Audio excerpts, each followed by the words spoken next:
Another 2025 horror blockbuster is here to shake things up. It's almost as thrilling as Final Destination. This movie is mainly about a group of young friends celebrating one of their birthdays when they accidentally uncover the dark secret hidden in the basement of a luxury mansion. The tarot cards they draw actually carry an ancient curse.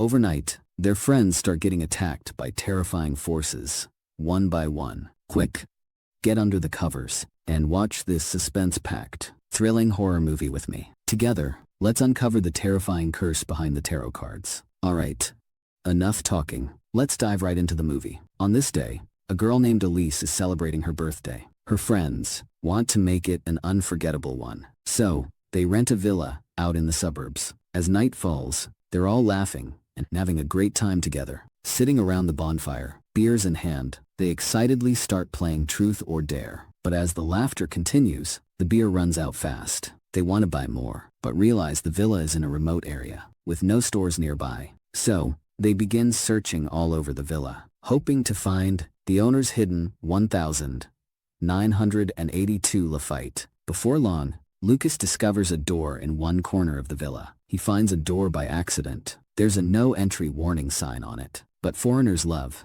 adventure.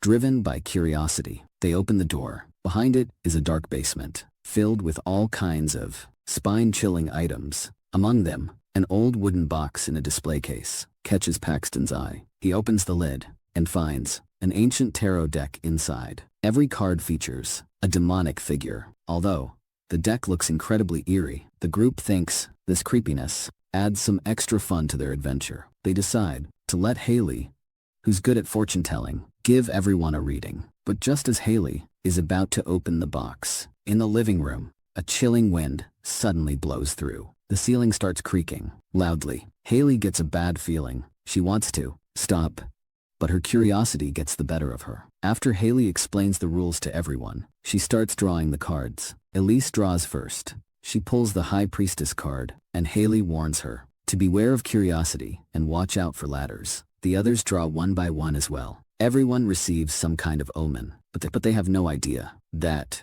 these omens will all come true for them in the end. The next day, as night falls, the horror begins. After finishing her shower and getting ready for bed, Elise opens the door and sees that the attic ladder has been pulled down. She calls out a few times, but no one answers, so she pushes the ladder back up.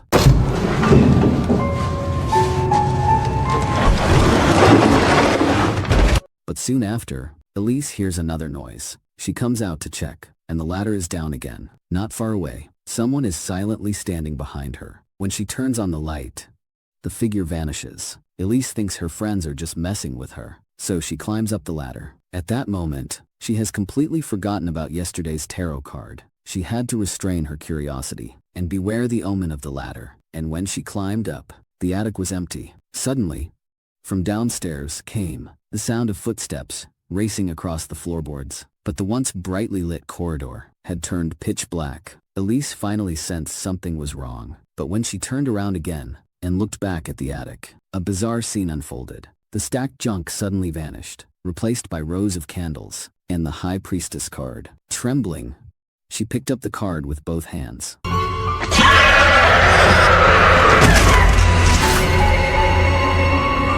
The High Priestess pulled the ladder back up.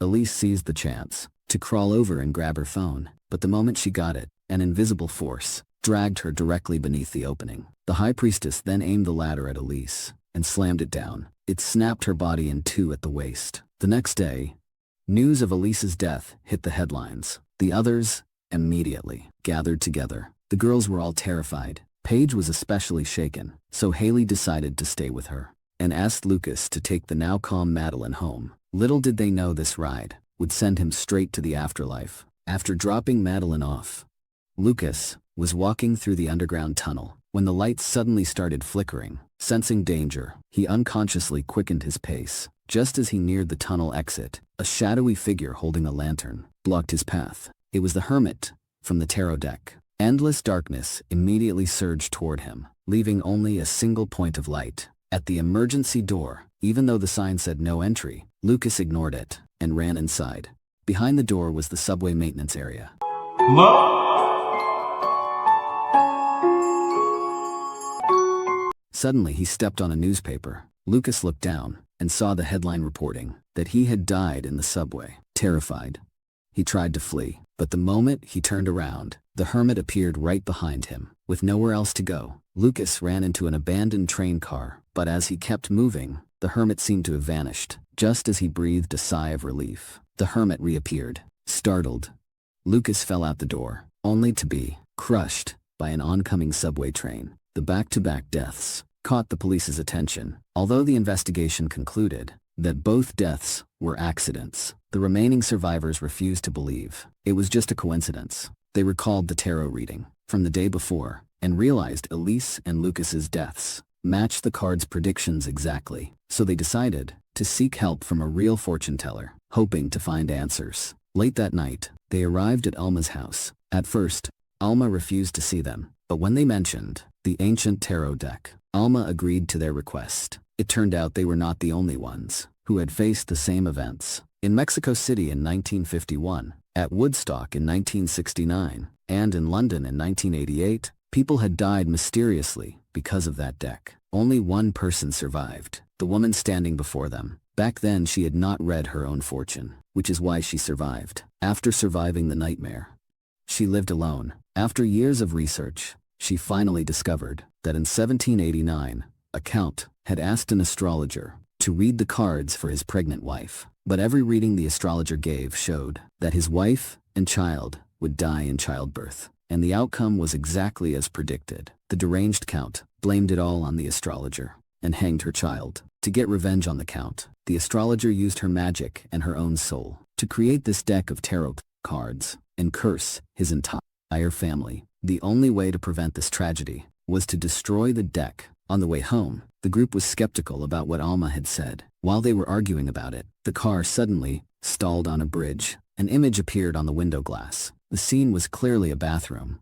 where someone was about to be hanged. This sudden vision made Madeline extremely uneasy. She immediately opened the door, jumped out, and ran. Haley saw her and quickly followed, getting out of the car to chase after her. At that moment, the car's radar suddenly started beeping. It was obvious that something supernatural had appeared around the car. It was circling the vehicle and letting out a piercing scream. This sudden turn of events terrified the three people in the car. They were frozen, not knowing what to do. Suddenly, behind the car, a noose appeared. Grant immediately realized something was wrong. He jumped out and tried to chase after them, to warn Haley and the others, but it was already too late. He was no match for the evil spirit. The evil spirit's screams were getting closer to Madeline. She ran in panic, but was finally caught by the noose.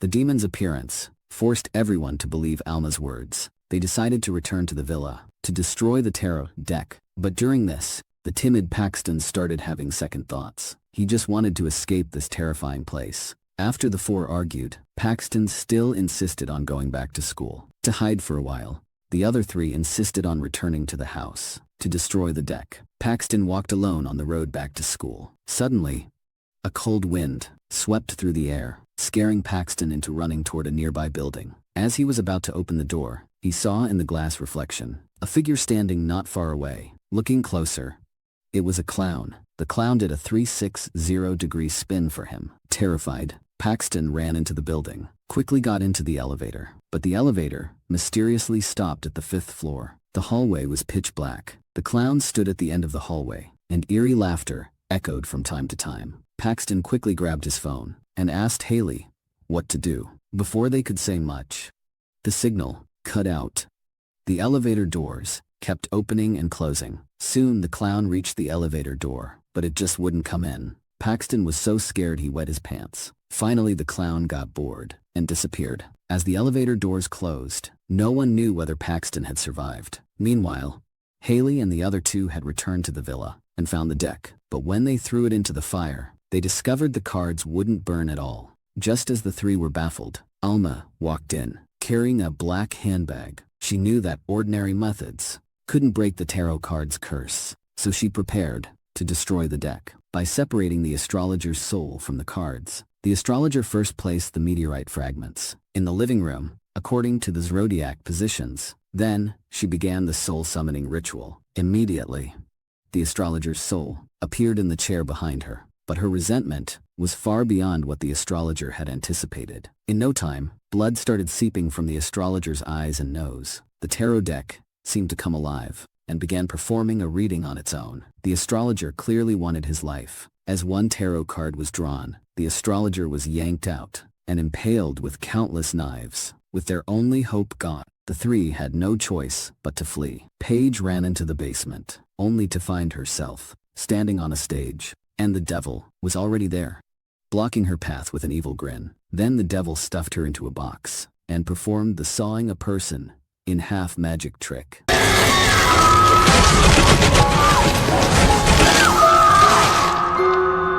Meanwhile, Haley, hiding in the closet, suddenly came up with an idea. Why not do a reading for the astrologer? Maybe it could dispel the soul attached to the deck. Right away, Haley ran straight back to the living room without looking back. Just as she was about to grab the tarot deck, the death entity suddenly appeared and choked her neck. Then it lifted her into the air. At the critical moment, Grant struck the death entity down with a stick. Haley seized the chance and hurried to perform the reading. But right after she finished the reading, the astrologer appeared and choked her neck. Fortunately, a fierce wind ignited the golden zodiac circle etched on the floor. The strong wind sealed the astrologer in the center of the storm. Not long after, the astrologer vanished along with her tarot deck into the bright moonlight. This ended the curse that had lasted 2 centuries. Tarot cards are one of the oldest and most mysterious divination methods in the West. They have been popular in Europe since the Middle Ages. They possess remarkable accuracy and versatility, holding a status equivalent to China's I Ching.